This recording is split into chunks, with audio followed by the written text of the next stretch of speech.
Assalamualaikum warahmatullahi wabarakatuh. Waalaikumsalam warahmatullahi wabarakatuh. Kembali lagi di channel Kompi, Komunitas Pekalongan Mengaji di podcast Megono Lesehan. Ya, ini podcast yang menciri khaskan dengan Pekalongan ini. Dengan pembicara yang luar biasa dari mantan aktivis mahasiswa dan juga pemerhati remaja ini. Luar biasa. Alhamdulillah.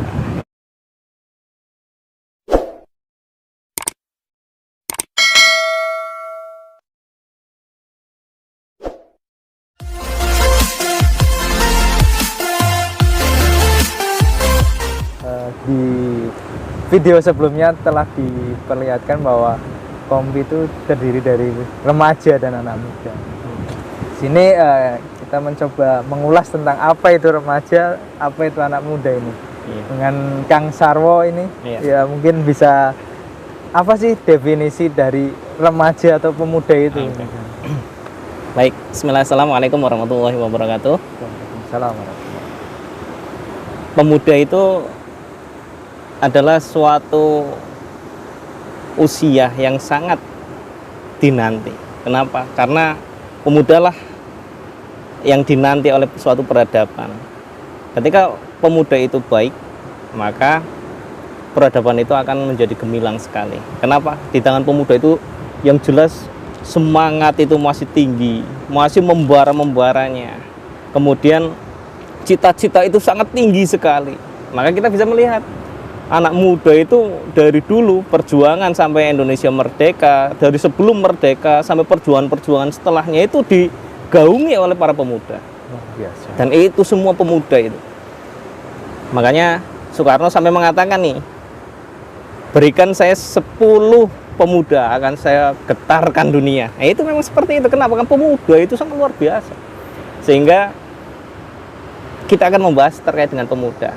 Nah, pemuda ini sangat dinanti peradaban, namun di saat sekarang ini fakta-fakta yang menunjukkan apakah pemuda seperti yang kita nantikan, seperti yang orang-orang impikan dan lain sebagainya. Nanti akan kita mungkin bahas lebih dalamnya.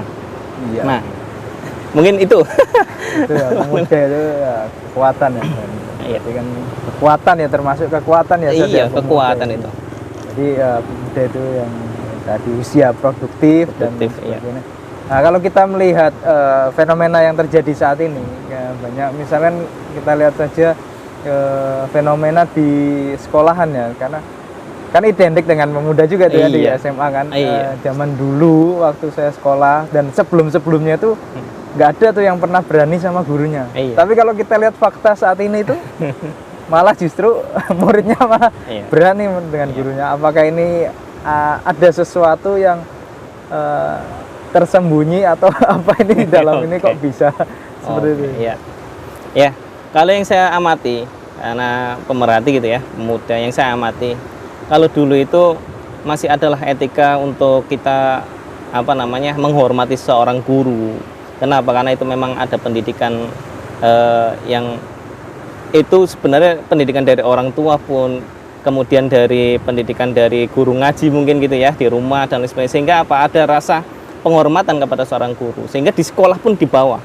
Tapi sekarang bisa kita melihat sendiri fenomena yang sangat luar biasa rusaknya. Kita melihat dari pemuda yang normanya itu sudah hilang. Abnormal ya, saya katakan abnormal tidak. Normanya itu sampai luar biasa hilang. Artinya etika itu nggak ada antara anak dengan orang tua. Sudah berani sampai. Kenapa? Karena pemuda sekarang diarahkan dengan tidak sesuai dengan hal-hal yang positif. Mereka adanya drag liar, kita bisa melihat ya. Muda-muda yang masih semangatnya diarahkan kemana? Ke jalan yang salah, jalan balapan ya kan. Kemudian balapan mencari perempuan gitu kan, saling berebut, sehingga antar sekolah A dengan sekolah B saling tawuran, itu dipelopori oleh perempuan. Dan itu pemuda gara-gara masalah percintaan, coba nggak level sekali. Kemudian yang receh banget ya, receh sekali, itu kaleng-kaleng itu. Nah, kemudian setelah sudah kita melihat juga fenomena sekarang pemuda itu sangat tidak punya visi yang jelas. Kenapa? Coba kita tanya. Sekarang kalau kita tanyakan anak SMA, coba kamu mending sekolah atau mending liburan di rumah? Saya yakin jawaban 100% mending liburan daripada sekolah. Dianggapnya beban. Kenapa? Karena nggak punya visi misi ke depan. Hanya ya sifatnya hedonis ya, antara sifatnya hedonis, suka belanja, sedangkan dia belum mendapatkan uang tapi sudah belanja ke sana kemari, sukanya itu seperti orang dewasa. Bahkan data dari data yang jelas ya, bisa kita lihat bahwa banyak perempuan-perempuan yang masih belia, masih sekolah di tataran SMP saja sampai SMA, itu yang sudah tidak virgin itu banyak. Dan itu sangat mengerikan. Kenapa? Artinya kehidupan yang sangat nggak jelas ini sudah merajalela di kalangan remaja kita. Sedangkan kita menantikan pemuda itu yang akan membawa peradaban. Sedangkan pemuda masih keadaan seperti inilah, bagaimana? Maka kita adanya kompi ini, makanya saya juga pakai kompi nih. Saya pakai kompi nih. Karena masih pemuda ya? Karena saya masih muda. Saya punya semangat, ingin apa? Tidak hanya kita soleh sendiri, tapi pengen menyolehkan juga teman-teman yang lain. Supaya apa? Supaya kita saling ingat mengingatkan terkait dengan kebaikan. Mungkin itu. Iya, benar. Kemarin saya sempat bincang-bincang dengan salah satu guru di sekolahan negeri itu kan, bahwa pandemi ini kan pendidikannya jarak jauh ya, bisa dibilang online kan, kayak gitu. Iya, betul. Itu guru itu mengeluhkan emang kita tidak bisa mengontrol dari segi kayak akhlak dan tata keramanya, karena waktu itu jadi sedang ada pembelajaran online. Jadi itu di Zoom-nya itu komplit semuanya. Orangnya full. Berarti siswanya itu full. Berangkat semua.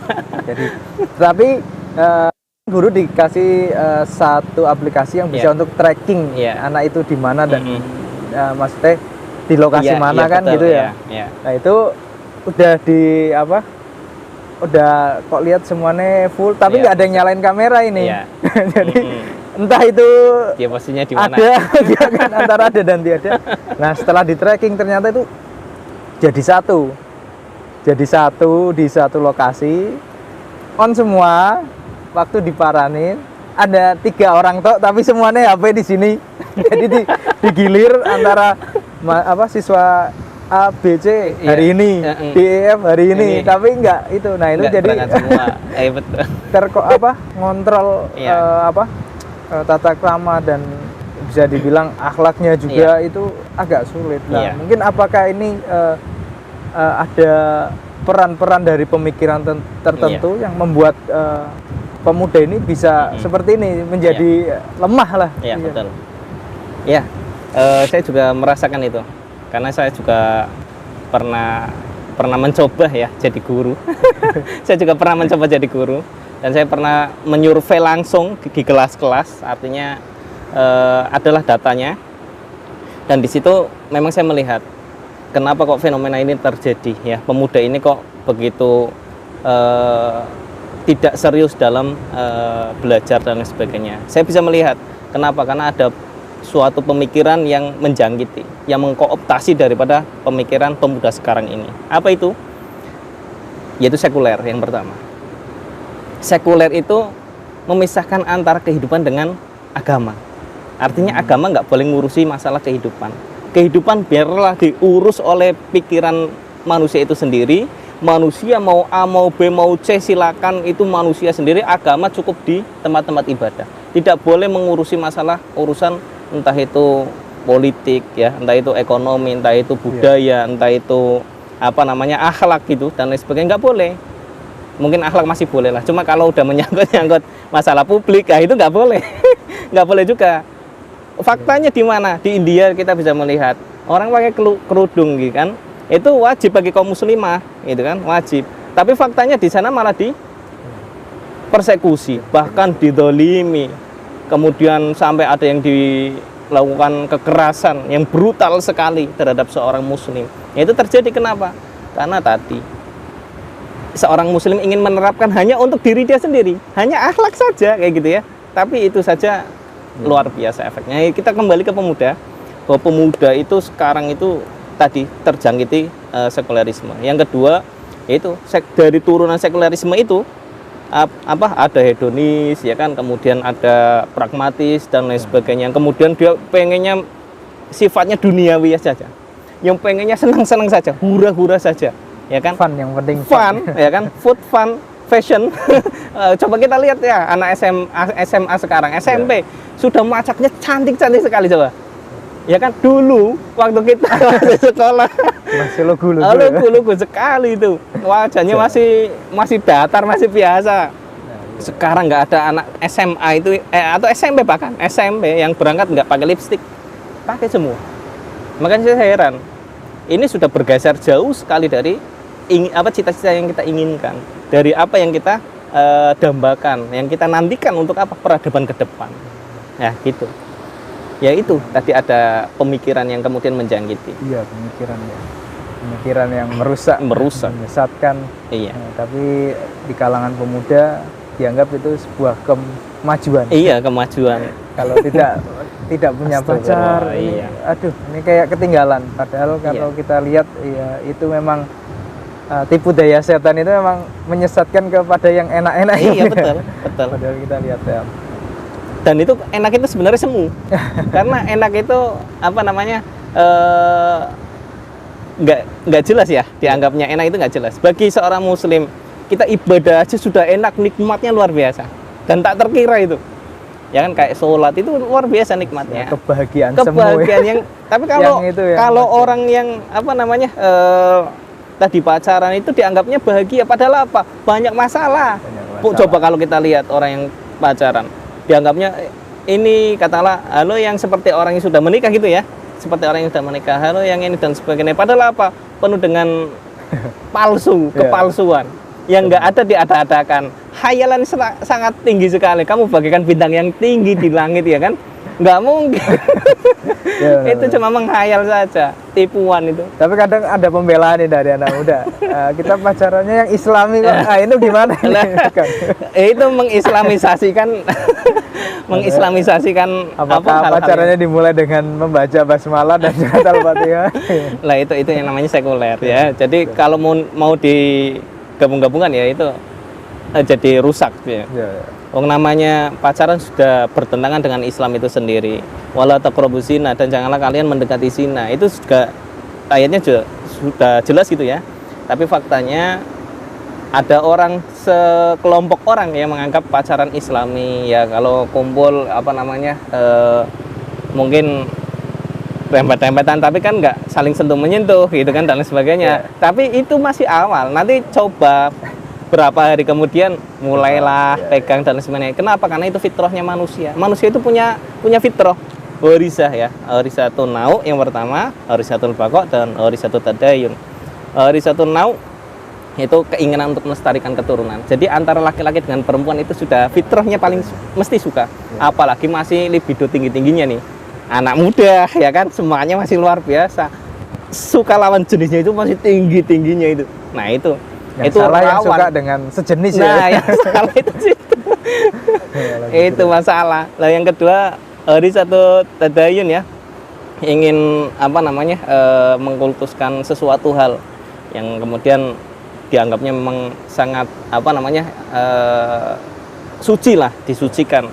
Itu satu tadayun. Namun ini kadang kan ada penyalah apa namanya? Arahkan ya. Kemudian yang ketiganya tadi ada risatul baqo ya, untuk mempertahankan apa namanya diri ya, diri, mempertahankan diri. Kemudian kita juga apa ketika keluarga kita disakiti, kita akan membela habis-habisan dan sebagainya. Itu seperti itu. Itu sudah fitrah manusia. Coba kalau kita dihinakan, contoh kita punya keluarga kita kok tiba-tiba ditampuk gitu ya sama tetangganya gitu. Ya kira-kira kita mau diam-diam saja atau enggak? Padahal enggak salah apa-apa. Ya pasti kita akan melawan, marah, membela gitu kan, bela diri, bela keluarganya gitu. Nah, itu hari satu bapak. Itu sudah fitrahnya manusia seperti itu.